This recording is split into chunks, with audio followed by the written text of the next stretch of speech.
Major funding for KPBS Evening Edition has been made possible in part by Bill Howe Family of Companies, providing San Diego with plumbing, heating, and air restoration, flood and remodeling services for over 40 years. Call 1-800-BILL-HOWE or visit billhowe.com.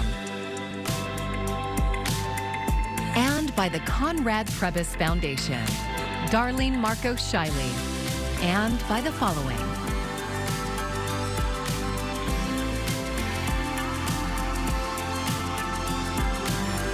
And by viewers like you. Thank you.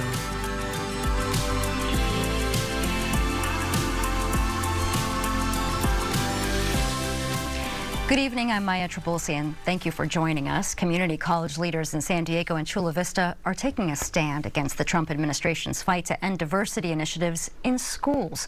KPBS South Bay reporter Corey Suzuki says they are among a growing number of educators pushing back.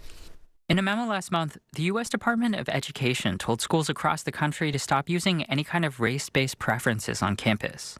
The memo took specific aim at programs like affinity dorms and graduation ceremonies, and said schools that don't comply could lose federal funding. But community college leaders in Chula Vista say their efforts to support racial diversity aren't going anywhere. Mark Sanchez is the superintendent of the Southwestern Community College District. We just want to make sure that our community understands that we are always here to support them in celebrating their unique identities and what they bring into the college institution, and we're proud of that. Leaders of the San Diego Community College District are on the same page. Greg Smith is the district's chancellor. He says their diversity programs already comply with state and federal civil rights laws. They are absolutely compliant with the law, and they're important. Right? They are intentionally meant to create and foster inclusion. It's the exact opposite of discrimination. The two community college districts are joining the growing number of educators nationwide pushing back against the federal orders. Two national teachers unions are suing to block the Trump administration from carrying them out. But leaders of other institutions are taking a more cautious tone, as the Department of Education launches investigations into diversity efforts at dozens of universities across the country. In an email, representatives for the Mira Costa and Grossmont-Cuyamaca College District said they're also following the law, but didn't answer specific questions. UC San Diego and San Diego State declined to comment. Smith says his district is already thinking about how to keep those programs going if they do lose federal funding. We'll keep planning to get as far out into the future as we possibly can. He says they're prepared to continue without any disruptions, at least through the end of June. Corey Suzuki, KPBS News. Well, after a wet forecast here these past couple of days, we are going to finally start to dry out. That happened some today, but it's really going to ramp up here as we head throughout the next couple of days, because I am tracking really nice weather here for pretty much the rest of the week. Sunny skies, mild conditions, but I'm also tracking our next chance of rain, how those rain chances could possibly impact that weekend forecast. I'll detail that updated look coming up. The divorce between La Jolla and the city of San Diego is far from being finalized, but as KPBS reporter Tanya Thorne explains, an update could be 1,000 signatures and 15 days away. Volunteers with the Association for the City of La Jolla collected close to 8,000 signatures in support of La Jolla's separation from the city of San Diego. But on Monday, the county registrar of voters found only 5,700 of those signatures were valid, a little over 1,000 short in order to get closer to a split. So what happens now? The association has 15 days to collect the needed signatures in order to move forward. But there's a lot of just very simple, fixes that need to happen to a lot of the signatures, like people that didn't put the zip code, or people that didn't put the right date, or people that signed for their spouse, stuff like that. So, kudos to the ROV, the Register of Voters, for actually being very careful and looking at all this. Trace Wilson is the president of the Association for the City of La Jolla. In a phone interview, he said they anticipated a margin of error and are working to get the needed signatures. We're working hard here. So we're kind of taking it step by step right now because it's such a grassroots effort. But ultimately, once we get through this, then we know that the LAFCO process will actually, proceed, and that it becomes a longer term kind of effort. If the Registrar of Voters can validate the signatures, then the Local Agency Formation Commission of San Diego, or LAFCO, will begin a financial analysis. LAFCO will hire a consultant, which La Jollans will need to pay for. That consultant will determine how much revenue La Jolla can generate, what it will cost for them to deliver services they currently get from the city of San Diego, and how much they would owe their ex if they split. A deal would need to be made and approved by La Jolla and LAFCO before the issue goes on the ballot in La Jolla. And if it passes there, then the whole city would get to vote on it. That might not happen for years. The association has until April 1st to turn in the signatures needed. Tanya Thorne, KPBS News. Every day, Interstate 15 is packed with commuters traveling between Southwest Riverside County and San Diego for school or for work. It's a drive that can sometimes take hours. KPBS North County reporter Alexander Nguyen says Sandag is looking into providing some relief through mass transit. This is the traffic on the 15th South today from Temecula to San Diego. Matt Brown experiences that gridlock daily for his 40-mile commute to work. On a good day, it's about 40 minutes. On a bad day, it's maybe an hour. He lives in Temecula and works in Rancho Bernardo. Sandag, the San Diego Association of Governments, is looking into providing some relief for commuters like him. It is exploring a rapid bus route from Temecula to San Marcos. The idea is reducing congestion on the freeways and the roads by offering alternatives to solo driving. Brian Lane is the senior traffic planner for Sandag. He says a rapid route would help the agency meet climate goals by reducing the number of cars on the road. Sandag is under a state mandate to reduce greenhouse gas emissions by at least 85% below 1990 levels by 2045. The proposed route is specifically planned for commuters who attend Cal State San Marcos or work in the surrounding area. Or even riders who may be going the other way up to Temecula or Riverside area to get to jobs up in that area.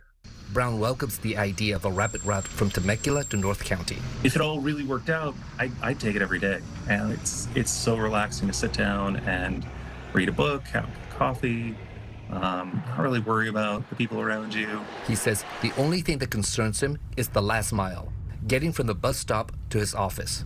My old office used to be in Escondido. It would have been really easy to just take a bike and maybe bike the last couple miles to my office. If it's in Rancho Bernardo and the bus doesn't quite go there, then I'd probably have to take a transfer. And transfers are usually not that great. Sandag is collecting feedback on the proposed route until April 23rd, and part of that is looking at last mile options. Alexander Nguyen, KPBS News. California passed a law several years ago that created a system to decertify officers who commit serious misconduct. Lawmakers wanted to address the so-called wandering officer problem, where some cops would bounce between departments, leaving a trail of bad behavior. A KPBS investigation revealed there are hundreds of departments around the state that appear to be skirting the law by underreporting potential misconduct cases to the state. And I'm joined now by KPBS reporter Scott Rodd, who broke this story. Welcome. Thanks, Maya. So let's start with the California decertification system. How many officers have actually had their badges stripped? So we found that it's about 300 officers. And to take a step back, this law was passed in 2021. This is around the time that there was a national reckoning over racial justice and police accountability. And lawmakers in California wanted to set up a system where they could identify officers who committed serious misconduct and strip them of their certification. Essentially, that means that they can no longer be an officer anywhere else in California. They can't bounce between departments. The way the decertification process works is agencies or members of the public can flag serious misconduct. That includes things like dishonesty, abuse of power, excessive use of force, racial bias, and then the state takes a look at these cases, and if they investigate and find that in fact an officer did commit serious misconduct, their badge will be stripped. And the state was inundated with cases, tens of thousands of them. Again, 300 officers so far have been decertified, but there is a backlog. There's about 18,000 cases that are still open and waiting to be investigated. That is a large number. Now, you report that the system only works if law enforcement agencies actually participate in this, but there are some departments around the state that seem to be underreporting and ignoring the law altogether. So tell us, how many departments exactly are we talking about here? Well, there are hundreds of departments that have reported several cases or fewer. Some have reported 0. And now some of them are these tiny little agencies, ones that have maybe just a couple officers, obscure law enforcement departments, where it's maybe not surprising that there aren't many or any serious misconduct reports.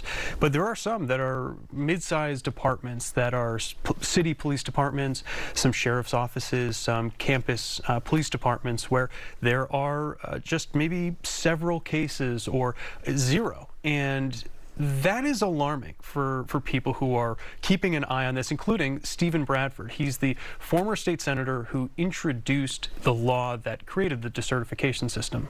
Because, again, of those that have been brought forward, the real issue is the number of agencies that are not reporting the violations. That's the greatest concern right now, because we know there are plenty of departments who are still not fully cooperating. And I should note that there are dozens of agencies that not only haven't reported any cases of serious misconduct, but they also never responded when the state inquired to say, hey, are you sure that there are 0? Are you maybe underreporting? There are some of those agencies that just didn't respond at all. So give us some examples of law enforcement agencies that seem to be underreporting these cases. So there are examples up and down the state. I'll start with a local one, El Cajon Police Department. They have 120 officers. They've only reported 1 potential case of serious misconduct. Now, compared to other departments and agencies around the state that have a similar number of officers, those other agencies reported 80 serious misconduct cases, maybe 40 or 60. So the numbers are much, much higher than El Cajon's just 1 reported potential serious misconduct case. Now, El Cajon PD told me, look, we follow the law. We submit anything that meets the specific criteria for serious misconduct. Another example in Central California, Tuolumne County Sheriff's Office. They have about 100 officers, and they have submitted 0 serious misconduct reports. And not only that, this is one of those examples where the state reached out and said, hey, are you sure there are 0 serious misconduct reports? The Tuolumne County Sheriff's Office just never responded to it. I also reached out for comment. They didn't get back to me. Very, very thorough reporting. So tell us, where do you think we go from here? Is anybody making a proposal to change this law? Yeah, there's some discussion happening right now, certainly with the folks that I interviewed for this story, because the law doesn't include any kind of enforcement mechanism. Essentially, it leaves up to the agencies to do what's right and follow through on the requirements. But if an agency doesn't report or underreports serious misconduct cases, they don't face any punishment. Now, there are police accountability advocates that I spoke to who say, look, we really need to tighten up this law, introduce some enforcement mechanisms. That includes Michali Woodson. She is the legal director for Pillars of the Community here in San Diego.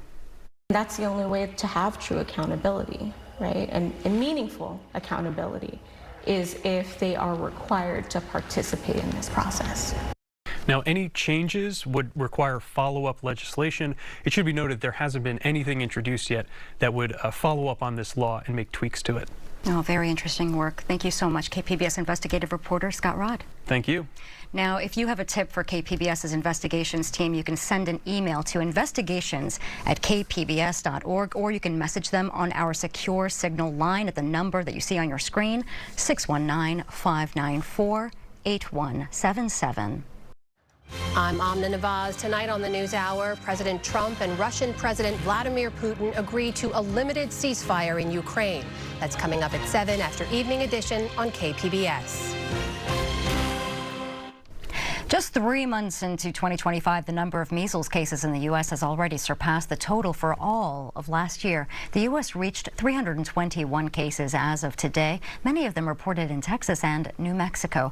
But experts believe there are even more cases out there. Health officials say most infections this year are in people who were unvaccinated or with an unknown vaccination status. 5 years ago this month, the COVID-19 pandemic shut everything down, including high school for students about to start their crucial senior year. A new PBS documentary series looks at how 6 students from California's Bay Area dealt with the challenge of that unprecedented year. David Daniel has a look. Senior year, spirit days, prom, SATs. It's time to see which college I want to attend. Hopefully I can get some scholarship. Then boom, COVID hit. That changed everything. The class follows high school seniors from disadvantaged backgrounds as the pandemic made their already tough road to graduation and college even tougher. We were not prepared to go into distance learning. Neither were directors Jay and Adam Fenderson. We started off this series. I mean, to be completely honest with you, we panicked a little bit. The first day of filming, we found out that they weren't going back to school, but along with everybody in the country, it was kind of like, oh, well, we're not going to go back for a couple of weeks, and then we're going to check it again. And then there was so many different things that were happening. Tragedy and depression and anxiety, while we're still part of this school system that says that you got to pass your classes. All these teachers that we have right now, we've never even met. We've never even seen past a computer screen. Fortunately, the students and the filmmakers had Cameron Schmidt-Temple, a.k.a. Mr. Cam. Mr. Cam was a lot more than a college advisor. He was a mentor and a counselor to these students in every way, shape, and form. These students have the potential. I want to be like a good role model for my niece and nephew. I'd love to go out there and make a mark, show people what I'm made of. I definitely want to run a business. Mr. Cam points out the pandemic worsened an already major problem. The gaps widened when we look at educational attainment and in college going for different demographics. Not just how complex the system of college applications is, but also how these barriers are systemic. You're college bound officially. I'm proud of you. We did it. I'm inspired by the students. I'm even a little bit inspired by myself because it kind of reminds us how resilient we can be in these situations. Everything that we go through, every lesson, every battle, every challenge, and that's going to be a part of your life. In Hollywood, I'm David Daniel. And the class debuts tonight on PBS platforms at the first of 6 weekly episodes. Today, the city of San Diego hosted a career fair for young people who live in its Promise Zone. But what is a Promise Zone? KPBS reporter Thomas Fudge tells us what it is and who was there. Here at the Balboa Park Club, employers ranging from SeaWorld to the military are trying to convince young people that their field of work is a good future to pursue. And the young people, ages 16 to 24, were invited from San Diego's Promise Zone, which ranges from Barrio Logan to Encanto. Amber Weber is with the city's Economic Development Department. She says Promise Zones are a federal designation that target areas of historic underinvestment. There are 22 Promise Zones throughout the country. They're urban, rural, and tribal, and they all had to have neighborhoods and census tracts that were contiguous. They had to be connected, and they all had to have, at the time of designation, a poverty level of 33% or higher. This expo featured many trades and training programs that don't require a college degree. Mike LaBruno with the Carpenters Union told us he's promoting their apprenticeship programs. Today he was trying to give people a vision of the crafts that fall within carpentry and what carpenters actually do. They could be bridge builders, they could build hospitals, hotels, casinos, airports, and you make that identification with them on what those crafts look like, then they can distinguish on what part of their town they'd like to build. San Diego City College was there to explain their vocational training and their path to higher education. Higher education was also part of the pitch offered by Navy Lieutenant Eunice Abwan. She told us about the Navy's Health Professionals Scholarship Program for young people interested in going into medicine. It's a scholarship program which allows a student to go through med school completely paid for. So in return, we ask that they serve 4 years as a fully credentialed provider in the Navy. So fully credentialed physician serving Marines and sailors. Maya Valdez is 19. She told us she's trying to expand her planning horizon, although she has been interested in being a teacher for quite a long time. But I realized that I can help students outside of the classroom too by being a school psychologist or helping with youth centers or any other ways that I can. But that's what this expo is showing me, that I can help so many more ways than just limiting myself to be a teacher. The managers of the career fair said the wages available to young people getting their first job is between the employers and their recruits. LaBruno with the Carpenters Union said a journeyman carpenter in San Diego will earn between $38 and $45 an hour. Thomas Fudge, KPBS News.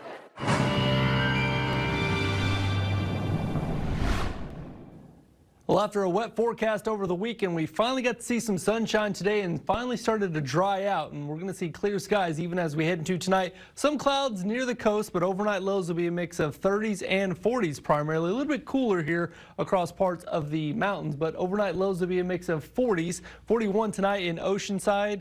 47 downtown San Diego, 40 right there in Escondido. Future track radar is showing that by tomorrow morning you can see nice clear skies here setting up for us by 9 a.m. For the most part, a clear start. There will be rain, but it's going to be primarily across far northern parts of the state. So it's going to be a dry forecast. Winds will pick up a little bit by about sunset, but overall it's not going to be a windy forecast here compared to what we had over the weekend. So here's the overall view. We'll see chilly air with some of that snowpack there still across the Rockies, but dry weather continues here across Southern California with lots of sunshine and highs be a mix of low to mid to upper 70s, 78 in Escondido. As we head into Thursday, the dry conditions will continue here from the Four Corners all the way through Southern California, and that's going to be the theme here as we head throughout the next couple of days. So here's an updated look at your 5-day outlook for the coastal areas. We'll see lots of sunshine. Highs will make it to the 70s here for your Wednesday afternoon. Lows as we head into the weekend will dip into the 40s, so a cooler start here for some areas. But after Wednesday, we'll see temperatures take a little bit of a tumble back into the mid-60s here as we head throughout Thursday, Friday, and we'll maintain in the mid-60s as we head into the weekend. Inland forecast, we're really going to see a warm up here for your Wednesday afternoon. Upper 70s. We'll stay in the 70s here as we head into the weekend with overnight lows in the 40s. For the mountain forecast, we'll see a mix of 40s, 50s, even upper 50s by Sunday afternoon. We'll see some cooler starts here for the next couple of mornings. And then in the desert, we'll see mid-80s here by the time we head into the weekend with overnight lows dipping into the 40s, 50s, and 60s. The San Diego Latino Film Festival kicks off tomorrow with a rom-com and a condensed 5-day showcase of films at 2 venues. KPBS cinema junkie Beth Accomando previews the festival.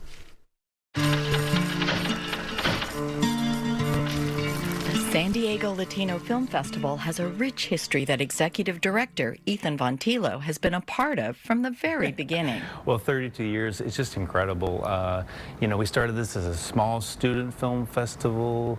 32 years later, we have our own nonprofit organization. We have our own movie theater. We teach kids how to make films all year round. And then we're expecting over 120 movies this upcoming film festival, 5 days of cinema, close to 100 actors and filmmakers coming in from all over the U.S., Mexico, and Latin America. So super excited to once again bring Latino cinema to San Diego. The festival may be 32 years old, but it still has the spirit of a rebellious teenager, refusing to follow any rules or conform to any conventions. Take Bionico's Bachata from the Dominican Republic. It opens with a man literally falling out of the sky and landing on Earth. Ay, se dio duro. Bionico, ¿tú estás bien? To take us on a trippy trek of love and addiction. Then, the animated Olivia in the Clouds observes no visual boundaries to spin a surreal tale about the many forms of love. And the film Mexico Will No Longer Exist defies genres with its sensory overload of feverish images colliding like atoms to spur a reaction in viewers. You can feel an experimental energy bursting off the screen in these films, but the festival also embraces rom-coms, emotional dramas, and documentaries. Friendship Park is a space that embraces humanity. It's a space that embraces families. It's a space that embraces the coming together of experiences from the south to the north. Friendship Park is a symbol of the border that never gets talked about.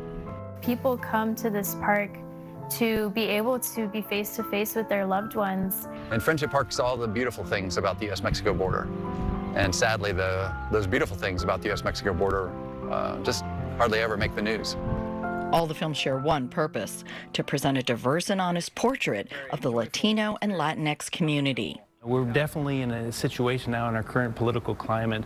We're just constantly hearing the negativity and the stereotypes about the Latino community, about immigration, about the border. And so I really try to always have a film festival that really shows a more accurate portrayal of Latinos and a more accurate portrayal of our border region. I want the festival to break down walls, break down barriers, invite people in to learn about each other, watch these incredible movies that we have, you know, from all over Latin America and Mexico and the U.S.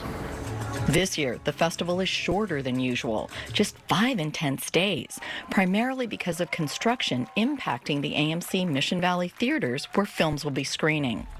My favorite sidebar at the festival is Un Mundo Extraño, where you can always find a delectable serving of genre shorts. Hungry? And features like this year's 23 Hours, which mixes sci-fi, romance, and environmental awareness. There's also Amongst the Ropes, which tackles darker themes of grief and revenge, but with some unexpected twists and turns. One of the festival's other sidebars is the Frontera Filmmakers Showcase, designed to support local artists like Giancarlo Ruiz, who's been screening his award-winning work at the festival for more than 2 decades. I would say that for me, this festival's like home field advantage. This year, Ruiz does not have a film he directed in the festival, but rather one he acted in called Broken Borders. Está tranquilo. Puedes platicar y... It's directed by Rodrigo Alvarez Flores. He's also a filmmaker from Tijuana.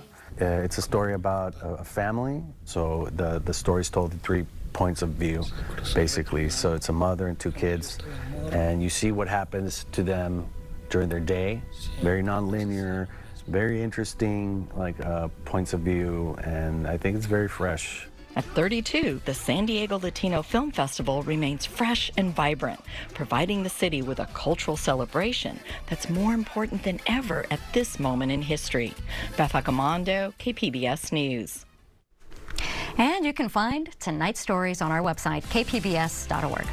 Thanks for joining us. I'm Maya Trabulsi. Have a great evening. Major funding for KPBS Evening Edition has been made possible in part by Bill Howe Family of Companies, providing San Diego with plumbing, heating, and air restoration, flood and remodeling services for over 40 years. Call 1-800-BILL-HOWE or visit billhowe.com. And by the Conrad Prebys Foundation, Darlene Marcos Shiley, and by the following.